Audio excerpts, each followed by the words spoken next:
Assalamualaikum warahmatullahi wabarakatuh. Kenalkan, nama saya Daniel Kazaki, 3 digit NIM terakhir 109, kelas praktikum D. Kali ini saya akan memaparkan materi dari sistem dasar kontrol. Yang pertama, apa itu sistem kontrol? Sistem kontrol adalah suatu sistem yang dirancang untuk mengatur, mengelola, atau mengarahkan perilaku dari sistem lain agar mencapai tujuan tertentu. Kemudian sistem kontrol ini terdapat dua jenis, open loop dan closed loop. Open loop adalah sistem kontrol yang bekerja tanpa menggunakan feedback. Lalu closed loop itu adalah sistem kontrol yang bekerja dengan umpan balik atau feedback. Kemudian apa itu feedback dalam sistem kontrol? Feedback atau umpan balik dalam sistem kontrol adalah proses di mana keluaran output dari suatu sistem diukur, kemudian dibandingkan dengan masukan atau input, dan hasil perbandingan ini digunakan untuk mengatur atau memperbaiki kerja sistem agar output sesuai dengan yang diinginkan. Kemudian apa itu PID controller? P yang berarti proporsional, bertugas mengkoreksi sesuai besar error. Kemudian I integral, menghilangkan error sisa dengan jumlah error dari waktu ke waktu. Kemudian D derivatif, menstabilkan dengan melihat perubahan error. Selanjutnya, tujuan sistem kontrol. Tujuan dari sistem kontrol adalah untuk mengatur atau mengendalikan sebuah proses agar output yang dihasilkan sesuai dengan nilai acuan. Dengan adanya sistem kontrol, sistem bisa berjalan lebih stabil, akurat, efisien, serta aman. Kemudian komponen utama dari sistem kontrol adalah set point sebagai nilai acuan yang diinginkan. Lalu sensor untuk membaca kondisi nyata dari sistem. Kemudian controller yang berfungsi sebagai pengendali dengan membandingkan set point dan hasil sensor. Akuator yang bertugas mengubah sesuai perintah controller seperti katup, motor, atau pemanas. Kemudian prinsip dasar PID. P yang berarti proporsional, menghasilkan sinyal kontrol yang sebanding dengan besar error selisih antara set point dan nilai aktual. Fungsi dari P proporsional ini adalah semakin besar error, maka semakin besar koreksi kelemahan, tidak dapat menghilangkan error sepenuhnya.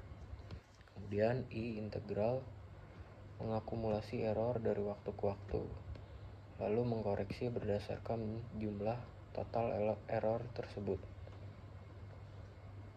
Fungsinya menghilangkan error yang tidak bisa diatasi oleh kontrol P.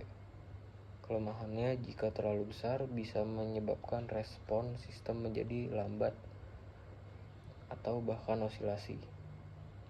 Kemudian D derivatif, memberikan aksi kontrol berdasarkan laju perubahan error, berfungsi memprediksi arah perubahan error dan memperbaiki respon sistem agar lebih stabil. Contoh sederhana sistem kontrol. Salah satu contoh sederhana dari sistem kontrol adalah pengatur suhu pada pemanas ruangan atau biasa disebut heater. Misalnya, ruangan selalu berada pada suhu 25 Celcius.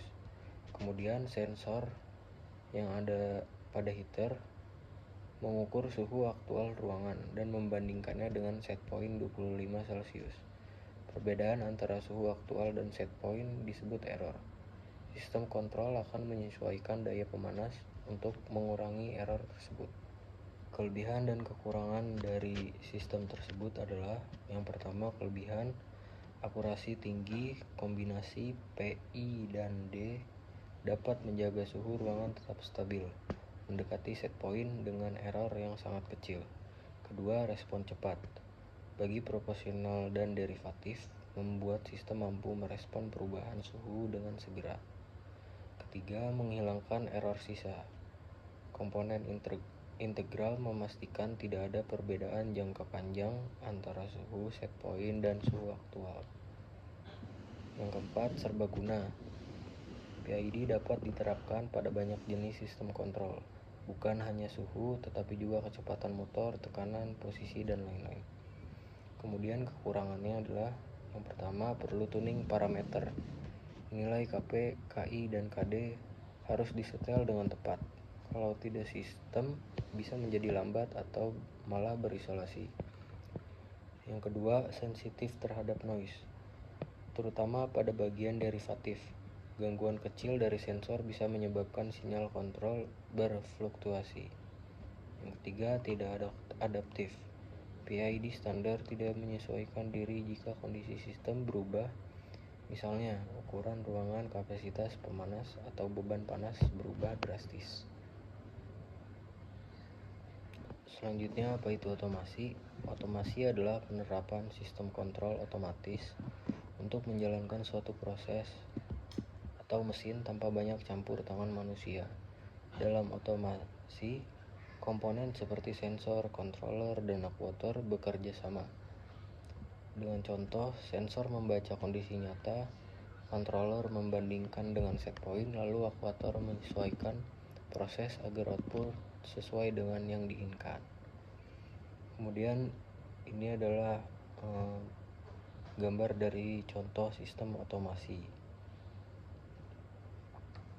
Yang pertama di sini terdapat sensor, kemudian data dari sensor menuju ke kontrol sistem, yang dimana data akan diolah, kemudian menjadikan sebuah perintah untuk menggerakkan aktuator.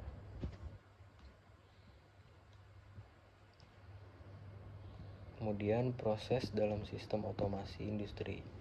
Yang pertama ada sensing. Sensor digunakan untuk mendeteksi variabel proses seperti suhu, tekanan, kecepatan, posisi, aliran, atau kualitas produk. Kemudian data ini menjadi masukan utama bagi sistem kontrol. Yang kedua, processing. Data dari sensor dikirim ke controller seperti PLC atau komputer industri. Lalu sistem kontrol membandingkan data aktual dengan nilai referensi set point dan menentukan aksi yang dilakukan. Kemudian output atau produk, hasil akhir berupa produk jadi atau setengah jadi yang sesuai standar kualitas. Tahap ini juga mencakup inspeksi kualitas otomatis menggunakan sensor vision atau penguji berbasis mesin. Sekian presentasi dari saya.